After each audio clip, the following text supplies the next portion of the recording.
whole Indian thing. I mean, you know, when I had always thought of Indian Hills in Brotherton, to me it was about, it was like this nice little reservation that a bunch of people got together and did a nice thing and, you know, gave a home to the Indians. And it really wasn't like that at all. It was really to kind of contain them and, yeah.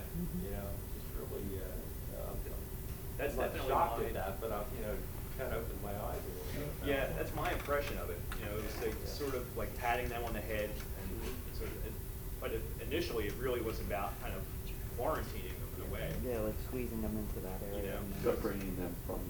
Yeah, because around them the war is raging. You know, and the British are just the British call the Treaty of Easton, the meeting of the Treaty of Easton, because they're just fed up with fighting the Lenape. The Lenape are kicking their asses, you know, like literally. And so they had the Iroquois step in and say, look, if you just bring the Lenape here and just like talk to them, just like let's calm down, you know, let's stop this. So yeah, I mean there's that kind of thing going on, like at that time, like all around you know, throughout Pennsylvania and New Jersey. So the Pinelands Commission, though, is going to continue to investigate what could or could not be down there Yeah. in the main part? Yeah, when I first got to the commission, I started looking for places where I could do like an archaeological field school, you know, like Rich Veit up at Monmouth does from time to time. And you know, I've always been excited about Brotherton. You know, it's just you drive through there and you just kind of feel it, you know. And I actually reached out to Shamokin Township, you know, and talked to them about that property, and they've been excellent. Actually, you know, allowed us to go onto the property and do the ground penetrating radar study. So now I'm in talks with the 3 Lenape tribes, the federally recognized tribes that are interested in the area, you know, and they've always been concerned that there are burials there, Native American burials, and one of the things we did when we were out there was we got permission. The property owner across the road, who lives just to the west of the sawmill pond, there's an Aeolian, like a wind-blown paraglacial feature that kind of sits astride his property, and the sort of local scuttlebutt has always been that that's where the original Native American cemetery was, like up in that area, and not where we want to dig, which is across the road on the other side. So part of the GPR survey rationale was to, you know, presence absence. Is there a possibility that these graves are actually there?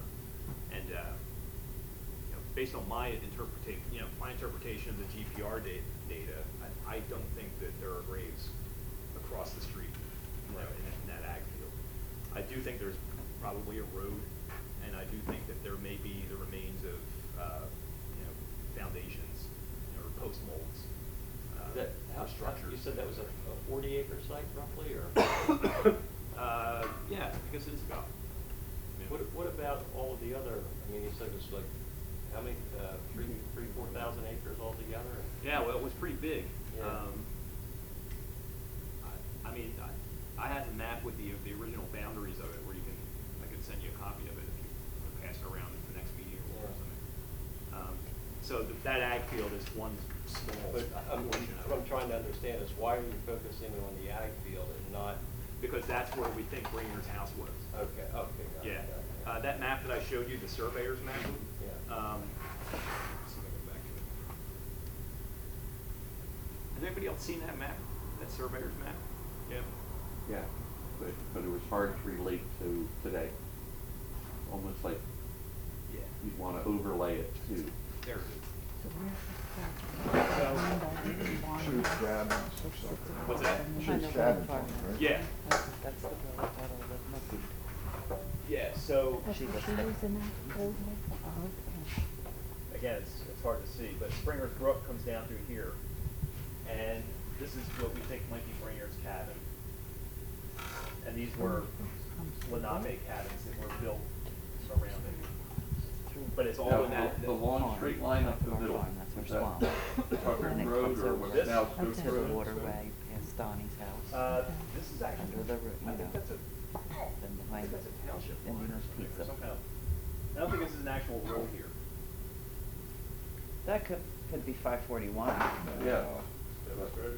Most of those roads were in there. Well, but I Yeah, mean, no, I like, think that- you Well, know, Buckerton roads are. Then they put that on a little there. farther That's north a- there. yeah, Buckerton's farther north. That's more of a surveying line, I think. I don't think that's a road. But, His house was on the river, on the water there? right at the edge of the brook. At least that's where this, this map, which may be notoriously wrong, but that's what you do. But they would have stayed near the water. Yeah. I mean, and obviously it ran the sawmill and everything else. Right. It was centered around the water. Right.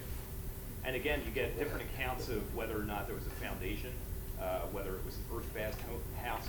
It's like you just don't know until you get in there and kind of start scraping the layers back a little bit and see what you can find. But it's going to be exciting to try, for sure. I mean, it's with the lack of documentation that we have, lack of I don't know, like written documents basically to kind of Right. describe where things are. The only thing you can really do is kind of get in the ground and just see what the archaeology tells you. And, we've been fortunate enough to get the permission to do that. But again, it's sort of been in sort of close relationship with the tribes as well. We want to make sure that they're okay. If we hit Native American graves, I mean, it's obviously super important to them. It's not taken away from them.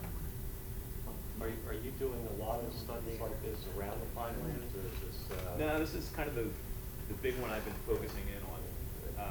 But we did actually buy a ground penetrating radar unit, and we were talking about the possibility of there's a lot of opportunity to kind of go into some of these older historic cemeteries and ground truth them and look for graves that may not be marked anymore and kind of reestablish boundaries for the cemeteries. Yeah, I had mentioned to you, we have an 1885 map of our cemetery, and it doesn't show lots like, single lots and all that. It says, lot one, whatever, and it's maybe 40 foot by 20 foot long or something like that. But superimposed on one of them, there's a sign that says foundation. This is in 1885, and I think it says church or something like that on it. And it's in a spot that we had never really, expected anything to be, because we had always been told the church there was in the middle of that cemetery. And this particular building actually, in 1885, would have been to the left of our entrance and probably under or near to the left side building that's there now. And I'd love to, know what was going on there. Yeah. Enter ground penetrating radar. Yes, absolutely. But as we talk, we'd be very interested in that. Yeah, down the line. that'd be fun. Yeah. Anything to increase the knowledge, There's a lot